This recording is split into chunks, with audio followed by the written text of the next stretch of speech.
Episode 71।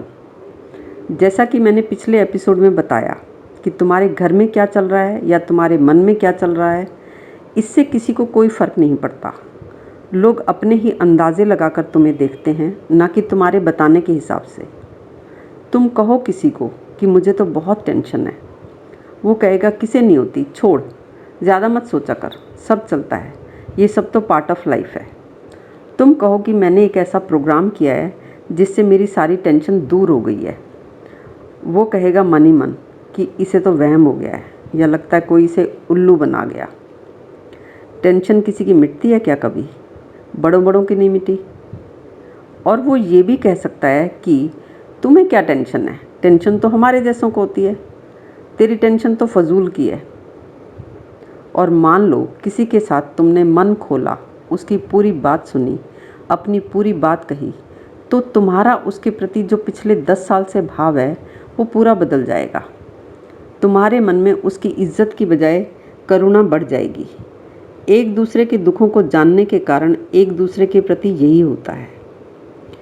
इज्जत की वजह होती है वो दूरी, वो ढकाढकी, वो कुछ का कुछ दिखाना, वो कुछ का कुछ देख लेना।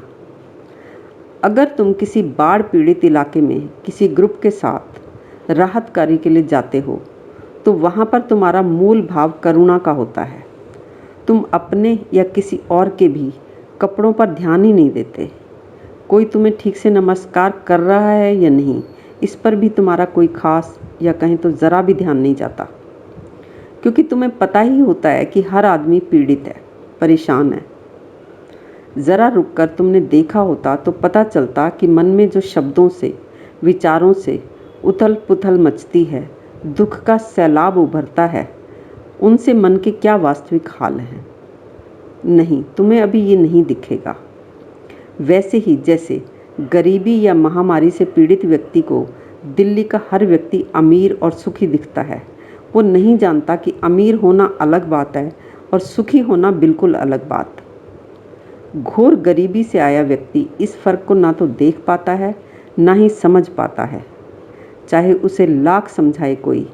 ऐसे ही तुम्हारा भी अपनी अनेकों समस्याओं से पीड़ित मन समाज के लोगों के मनों की वास्तविक स्थिति को नहीं देख पाता।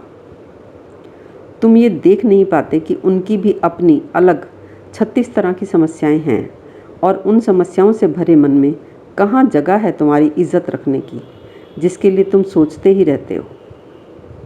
होता क्या है कि फॉर्मेलिटी से की गई तारीफ़ों को तुम इज्जत समझ लेते हो और बातचीत के उन व्यर्थ के शब्दों को याद कर कर के खुश होते रहते हो। हाँ, किसी के सामने अपने मन के सारे ख्याल रखो, उसके सारे ख्याल सुनो, फिर देखना कि कितनी इज्जत है तुम्हारी उनके मन में। तुम पार्टियों में की गई या क्लब में परिचितों की गई व्यर्थ सी औपचारिक बातों से कमाई गई इज्जत को घर में कैश कराना चाहते हो। ये तुम्हारी सबसे बड़ी नासमझी है।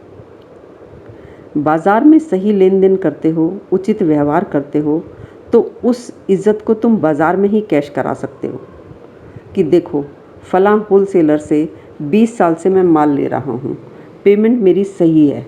तो आप किसी भी नए होलसेलर से कह सकते हो कि आप भी मुझे उधार दे दें, तो वो दे देगा। इसे ही तो तुम इज्जत कह रहे हो। इसे साख भी कहते हैं, और यही तुम्हारी अपने बिजनेस सर्कल में क्रेडिबिलिटी होती है। और फिर परिचितों के लिए भाग दौड़ करके उनके सुख दुख में काम आओगे तो वो भी अपनी आदत प्लस तुम्हारे किए के हिसाब से तुम्हारे काम आ जाएंगे, जिसे तुम इज्जत कहते हो। पर तुम चाहो कि इस इज्जत को तुम घर में कैश करवा सकते हो, तो ये तुम्हारी नासमझी है। खैर, बात अभी और भी है दोस्तों, जिसे हम करेंगे अगले एपिसोड में।